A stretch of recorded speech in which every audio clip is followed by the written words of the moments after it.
ஒரு வழியா இந்த கன்றாவே டாஸ்க்கை முடிச்சிட்டானுங்க அப்படின்ற மாதிரி தான் சொல்லணும். ஸோ இதில் வந்து பார்த்தீங்கன்னா வெற்றி பெற்ற அணியாக நம்ம விக்கல் சிக்ரம் டீம் இருந்தார்ல, அது என்னது மாப்பு டீமா, ஸோ அந்த டீம் வந்து ஜெயிச்சிருக்கு. ஸோ இந்த டீம் ஜெயிச்சதுக்கான மெயினான காரணம் வந்து பார்த்தீங்கன்னா விக்கல் சிக்ரம் தான். ஏன்னா அவர் 3 நாளாக போட்ட உழைப்பு, 3 நாளாக போட்ட ஃபன்னு, ஸோ மக்களை அந்த அளவுக்கு என்டர்டெயின் பண்ணியிருக்காரு அப்படின்றதுக்காக அவரை வந்து பார்த்தீங்கன்னா ஜெயிக்க வச்சிருக்காங்க அப்படின்ற மாதிரி சத்தியமாக சொல்ல மாட்டேன். ஆக்சுவலாக விஷயம் என்னன்னு பார்த்தீங்கன்னா இதில் வந்து பாயிண்ட் எடுக்கிறது ரொம்ப முக்கியமான விஷயம். இந்த பாயிண்ட்ல வந்து பார்த்தீங்கன்னா நேற்று வந்து அந்த சாம்பார் டீம் இருக்குல்ல, அந்த சாம்பார் டீம் என்ன பண்ணிட்டானுங்க, ஒரு காண்டில் வந்து மொத்த பாயிண்ட்டையும் எடுத்து பார்த்தீங்கன்னா இவங்களுக்கு கொடுத்துட்டாங்க, அதாவது விக்ரம் டீமுக்கு வந்து கொடுத்துட்டாங்க.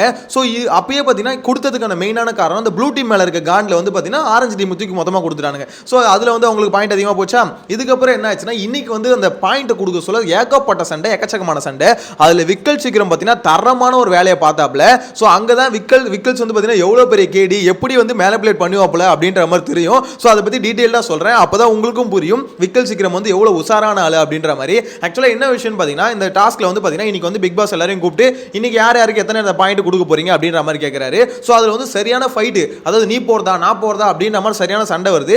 ஒரு பக்கத்தில் இந்த சாம்பார் டீம்ல இருந்து பார்த்தீங்கன்னா இவங்கள தான் எல்லாரும் போக சொல்றாங்க, சாம்பார் டீம் போய் ஃபர்ஸ்ட் கொடுக்க சொல்லுங்க அப்படின்ற மாதிரி விக்கல்ஸ் டீமும், அதே மாதிரி இந்த ப்ளூ டீம் இருக்குல்ல அந்த சபரி டீம், ஸோ அந்த டீம் அது பேர் சரியா வரமாட்டதுனால தான் அவங்க பேரை சொல்றேன். ஸோ இந்த ப்ளூ டீமும் ஆரஞ்சு டீம் முடிவு எடுத்து முதல்ல எல்லோ டீம் தான் போய் சொல்லணும் அப்படின்ற மாதிரி சொன்னோன்னே அவங்க எங்களால சொல்ல முடியாது, சாபுத்திரி போடுறது தானே ஆக்சுவலாக நீங்க ரூலா கொண்டு வந்தீங்க. முதல் நாள் சாபுத்திரியில பார்த்தீங்கன்னா விக்கல் சீக்கிரம் டீம் தோத்து போய் தான் ஃபர்ஸ்ட் போய் அவர் சொன்னாரு. செகண்ட் டே வந்து பாத்தீங்கன்னா ப்ளூ டீம் வாலண்டியரா போயிட்டு அவங்க வந்து சொன்னாங்க பாயிண்ட். இப்போ 3வது நாள் மட்டும் நாங்க எதுக்கு போனோம், எங்களுக்கு வாலண்டியரா போறதுக்கு விருப்பம் இல்லை, சேம் ஃபர்ஸ்ட் நாள் போட்ட ரூல்ஸ் வந்து பார்த்தீங்கன்னா சாபுத்திரி போட்டு இப்பயே போகலாம் அப்படின்ற மாதிரி ஒரு விஷயத்தை பார்த்தீங்கன்னா இவங்க எல்லோ டீம் சொல்கிறாங்க. அது ஃபேரானு கேட்டிங்கன்னா சத்தியமாக அதுதான் ஃபேரு. ஆனால் விக்கல் சீக்கிரம் பார்த்தீங்கன்னா புது ஃபார்முலாவை அப்ளை பண்ணுறாரு. நாள் ஓகே சாபுத்திரி போட்டோம், அதில் வந்து நாங்கள் தோத்துட்டோம், வந்துட்டோம், நாங்கள் ஒரு தடவை வந்துட்டோம், இப்போ ப்ளூ டீம் ஒரு தடவை வந்துட்டாங்க, இப்போ நீங்கள் தான் வரணும் அப்படின்ற மாதிரி ஒரு ரூலை போடுறாரு. இந்த கேப்டன் ஒரு பயபுள்ள இருக்குல்ல எஃப்ஜே, டேய் நீ எவ்வளோ பெரிய டுபாகூர் அப்படின்றது உனக்கு இப்போ தான்டா புரியும், இப்போ கூட புரியுமா என்னன்னு தெரியல உனக்கு, ஏன்னா எங்களுக்கு இப்போ தான் புரிஞ்சுது. ஆக்சுவலாக விக்கல் சீக்கிரம் அவன் வந்து பார்த்தீங்கன்னா ஒரு வேலிடான பாயிண்டே இல்லது, அந்த பாயிண்ட் எடுத்து சொல்றான், அதுக்கு ஊன் தலையாட்டிட்டு எல்லோ டீம் நீங்க தான் போகணும் அப்படின்றான்.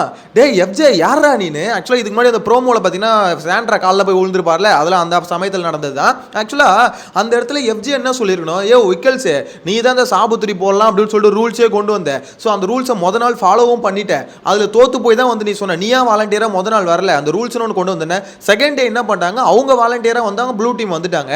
இப்போ தேர்ட் டே வந்து பார்த்தீங்கன்னா எல்லோ டீம் மறுபடியும் அந்த சாபுத்திரி போடலான்னு சொல்றாங்க. சேம் ரூல்ஸ் தானே, சாபுத்திரி போட்டுட்டு அதுல வா அப்படின்ற மாதிரி சொல்றாங்க. அதுக்கு விக்கல் சீக்கிரம் ஒத்துக்கவே மாட்டாங்க, ஒத்த கால நிக்கிறான். ஏன்னா அவனை பொறுத்தவரைக்கும் தெரிஞ்சு போச்சு.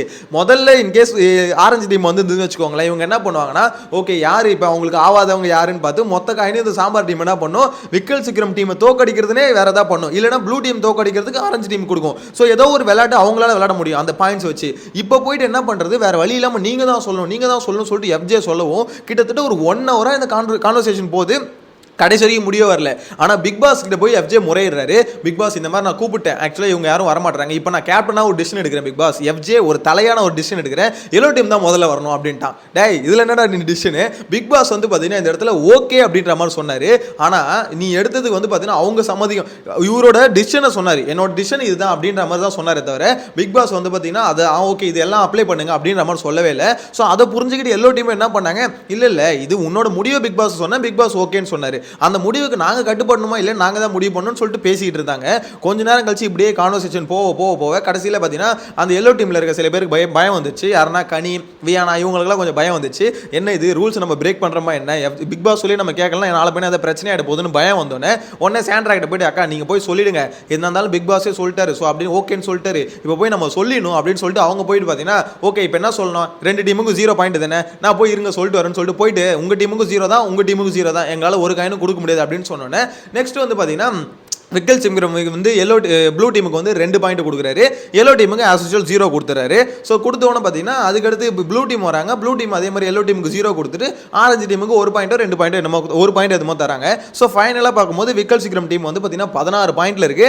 அந்த 16 பாயிண்ட்ல இருக்கிறதால இப்போ அவங்க வந்து வின் பண்ணிட்டாங்க அப்படின்ற மாதிரி சொல்லணும். பெஸ்ட் டீம் அவங்க தான் சொல்லியிருக்காங்க.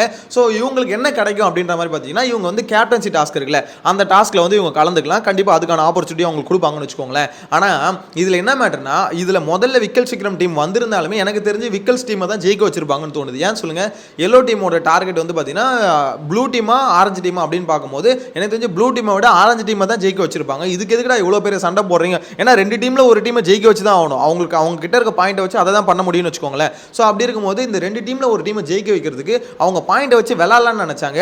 ஆனால் நடுவில் எஃப்ஜேன்னு ஒருத்தர் இருக்கான் கேப்டனு, அவன் என்ன நடக்குது ஏது நடக்குதுன்னு தெரியாமல் அவன் பாட்டனோட பேசிகிட்டு இருக்கான், உளறிக்கிட்டு இருக்கான். இந்த இடத்துல பார்வதி இருக்கு, எஃப்ஜே வச்சு செஞ்சுக்கிட்டு இருக்கு. ஆல்ரெடி இவனுக்கும் பார்வதிக்கும் எஃப்ஜேக்கும் ஆகாது. எஃப்ஜே வந்து பார்த்தீங்கன்னா பார்வதி போட்டு நோண்டுது. என்னதான் நோண்டினாலும் சரி, ஐயோ எஃப்ஜே கூலை இழந்துடாத, நம்ம பொறுமையாக போகணும் மனசுக்குள்ளேயே சொல்லிக்கிட்டு அவனும் எப்படியோ பொறுமையாக பேசி பார்க்குறான். வேலைக்கே அவளையே கிட்டத்தட்ட பார்த்தீங்கன்னா ஒரு 1 hour சண்டை போச்சுங்க. ஆனால் இந்த சண்டையில் எனக்கு ஒன்று தான் தெரிஞ்சுது, இங்கே விக்ரம் பக்கத்தில் நியாயமே இல்லை. அவர் சொன்ன ரூல்ஸை வந்து பார்த்தீங்கன்னா அவரே பிரேக் பண்ணி இப்போ நீங்கள் தான் வரணும் முதல்ல அப்படின்னு சொல்லிட்டு புது ரூலை ஒருத்தன் சொல்கிறான். அதை வந்து பார்த்தீங்கன்னா இவங்களால உடைக்க முடியலன்னா அந்த சாம்பார் ஸ்குவாட் வந்து எவ்வளோ மக்குங்களாகுது பாருங்க. ஒரு ஸ்டாண்ட் எடுத்தாங்க, பக்காவான ஸ்டாண்டு, நீ சொன்ன ரூல்ஸ் தான், அந்த ரூல்ஸ் தான் இருக்கணும் அப்படின்ற மாதிரி பார்வதி சொல்லிட்டு இருந்தாங்க. இங்கே பிரச்சனை வேற பக்கம் டைவர்ட் ஆகும், அதுலேருந்து அப்படியே டிவைட் ஆகிட்டானுங்க. என்ன பொறுத்த வரைக்கும் இவனுக்கு என்ன பண்ணிருக்கணும்னா, நீ சொன்ன ரூல்ஸ் தான் சாபுத்திரி போடணும்னா சாபுத்திரி தான்டா போடணும். சின்ன போல தானே முதல்ல போட்டீங்க, போட்டு தானே போன, நீ தோத்து தானே போனேன். இப்போ என்ன நீ ஏதோ வாலண்டியரா நான் முதல்ல வந்துட்டேன், 2வது நாள் வந்துட்டேன், 3வது நாள் நீங்க போகணும்னு சொல்லிட்டு இது எப்படி போங்கா இருக்குது அப்படின்னு சொல்லிட்டு அங்கே ஸ்டாண்ட் பண்ணி நின்று கரெக்டாக இருந்து பேசியிருக்கணும். கொஞ்ச நேரம் பேசி பார்த்தானுங்க, எஃப்ஜே கூட்டு வச்சு ஊமை குத்தா குத்திருக்கணும். அதை விட்டுட்டு பார்த்தீங்கன்னா இங்கே சாண்ட்ரா கூட வந்து சண்டையில் வந்து டேவிட் ஆகி கடைசியில் வந்து கோட்டையை விட்டானுங்க அப்படின்ற மாதிரி சொல்ல தோணுது. எனிவேஸ் ஆரஞ்சு டீம் ஜெயிச்சிட்டாங்கன்னு வச்சுக்கோங்களேன். இதில் எனக்கு ஓவராலாக பார்க்கும்போது இந்த பாயிண்ட்ஸில் விளாட்றது இருக்குல்ல, அதில் வந்து பார்த்தீங்கன்னா விக்கல்ஸ் விக்ரம் நல்லாவே விளாட்டாப்ல அப்படின்ற மாதிரி தான் சொல்லணும். இன்னொன்று இந்த சாம்பார் ஸ்குவாட் இருக்குல்ல, அவங்களோட முட்டாள்தனமும் சொல்லணும். என்ன விஷயம் பார்த்தீங்கன்னா சாம்பார் ஸ்குவாட் என்ன பண்ணிட்டாங்க, இந்த ப்ளூ டீம் மேலே இருக்க அந்த காண்டில் தூக்கி ஆரஞ்சு டீமுக்கு தூக்கி மொத்த பாயிண்ட்டு நேற்று கொடுத்தானுங்களே, அங்கே தான் பிரச்சனை. இது ப்ளூ டீமுக்கு 1 பாயிண்ட்டும் ஆரஞ்சு டீமுக்கு 4 பாயிண்ட்டும் கொடுத்து. ஸோ அது கொடுத்ததுக்கான ரீசன் அவங்க என்ன சொன்னாங்கன்னா, இவங்க வந்து ப்ளூ டீம் வந்து பார்த்தீங்கன்னா எங்களுக்கு 1 பாயிண்ட் தான் கொடுத்தாங்க, அவங்க நல்லா காமெடி பண்ணாங்க அப்படின்னு சொல்லிட்டு கொடுத்துட்டானுங்க. ஆனால் ஓவராலாக இந்த டாஸ்க்கில் விக்ரம் டீம் ஜெயிச்சிருந்தாலுமே விக்ரம் இப்போ ஒரு ஸ்பீச் கொடுத்தாரு, நான் வந்து மேனேஜர் டாஸ்க்கில் வந்து ஒழுங்காக பண்ணலை, ஆனால் பிக் பாஸ் என்னை நம்பி இந்த டாஸ்க் கொடுத்தாரு, இதை பயங்கரமாக பண்ணிட்டேன் அப்படின்ற மாதிரி சொன்னார். எனக்கு கடைசி வரைக்கும் ஏற்றுக்கவே முடியலங்க.